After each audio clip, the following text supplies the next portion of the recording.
Assalamualaikum warahmatullahi wabarakatuh. Perkenalkan, nama saya Muhammad Riaz Faza, NPM 1934011101 dari jurusan Ekonomi Pembangunan. Pada kesempatan ini, saya akan memaparkan materi mengenai penganggaran modal atau kriteria investasi. Keputusan investasi sering disebut sebagai penganggaran modal atau capital budgeting. Adalah proses kegiatan yang mencakup seluruh aktivitas perencanaan penggunaan dana dengan tujuan untuk memperoleh manfaat atau benefit pada waktu yang akan datang. Penganggaran modal berkaitan dengan penilaian aktivitas investasi yang diusulkan. Aktivitas suatu investasi ditujukan untuk mencapai tujuan yang diharapkan selama periode tertentu di waktu yang akan datang, yang mempunyai titik awal kapan investasi dilaksanakan dan titik akhir atau kapan investasi akan berakhir. Penganggaran modal dalam prakteknya dimaksudkan untuk mengadakan analisis investasi dari beberapa alternatif investasi yang tersedia, untuk kemudian menetapkan atau memilih investasi yang paling menguntungkan.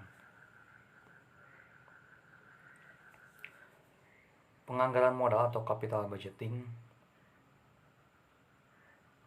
Istilah penganggaran modal digunakan untuk melukiskan tindakan perencanaan dan pembelanjaan pengeluaran modal, seperti untuk pembelian equipment baru atau peralatan baru untuk memperkenalkan produk baru, dan untuk memodernisasi fasilitas pabrik. Penganggaran modal adalah suatu konsep investasi. Dikatakan begitu sebab penganggaran modal melibatkan suatu pengikatan atau penanaman dana di masa sekarang dengan harapan memperoleh keuntungan yang dikehendaki di masa mendatang. Investasi membutuhkan dana yang relatif besar dan keterikatan dana tersebut dalam jangka waktu yang relatif panjang, serta mengandung resiko. Baik, selanjutnya ada macam-macam keputusan penganggaran modal. Yang pertama, ditinjau dari aspek penghematan biaya dan peningkatan pendapatan usulan investasi. Dapat dikelompokkan menjadi 1. Penggantian atau replacement, yaitu usulan investasi untuk mengganti aset yang sudah aus agar efisiensi produksi tetap dapat dipertahankan. Yang kedua, perluasan atau expansion, yaitu usulan investasi yang dimaksudkan untuk menambah kapasitas produksi dari lini produk yang telah ada. Yang ketiga, pertumbuhan atau growth, yaitu usulan investasi untuk mengembangkan lini produk yang baru berbeda dengan lini produk yang sudah ada. Misalnya, perusahaan bergerak dalam bidang produksi sepatu, kemudian melakukan investasi baru di bidang restoran.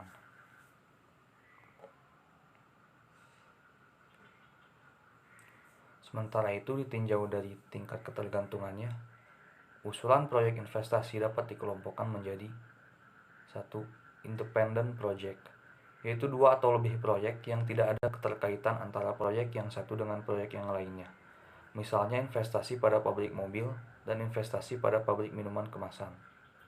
Kedua, mutually exclusive project, yaitu 2 atau lebih usulan investasi yang mempunyai manfaat yang sama, dan jika semuanya layak, tidak dapat dilaksanakan semuanya, tetapi harus dipilih salah satu di antara yang terbaik.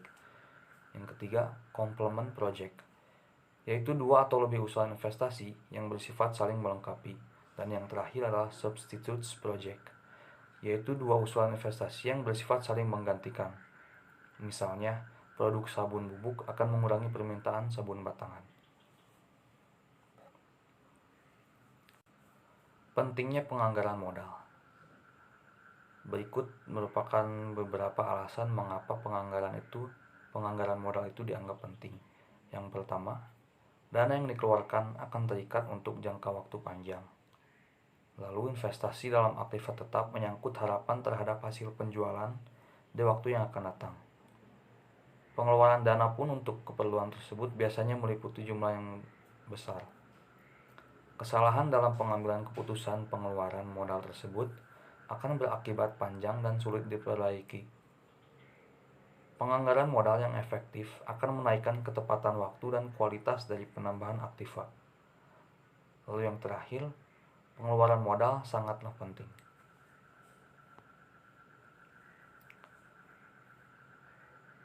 Selanjutnya ada tahap-tahap penganggaran modal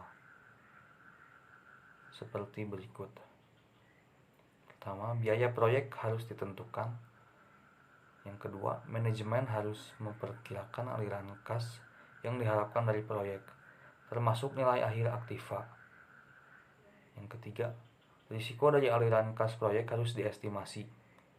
Maksudnya memakai distribusi probabilitas aliran kas. Lalu, dengan mengetahui risiko dari proyek, manajemen harus menentukan biaya modal atau cost of capital yang tepat untuk mendiskon aliran kas proyek.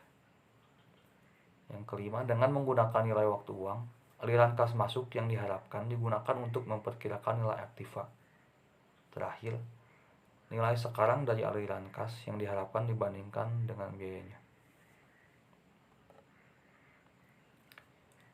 Ada beberapa manfaat dari penganggaran modal yang meliputi untuk mengetahui kebutuhan dana yang lebih terperinci, karena dana yang terikat jangka waktunya lebih dari 1 tahun. Agar tidak terjadi over investment atau under investment. Dapat lebih terperinci, teliti karena dana semakin banyak dan dalam jumlah yang sangat besar. Mencegah terjadinya kesalahan dalam decision making atau pengambilan keputusan.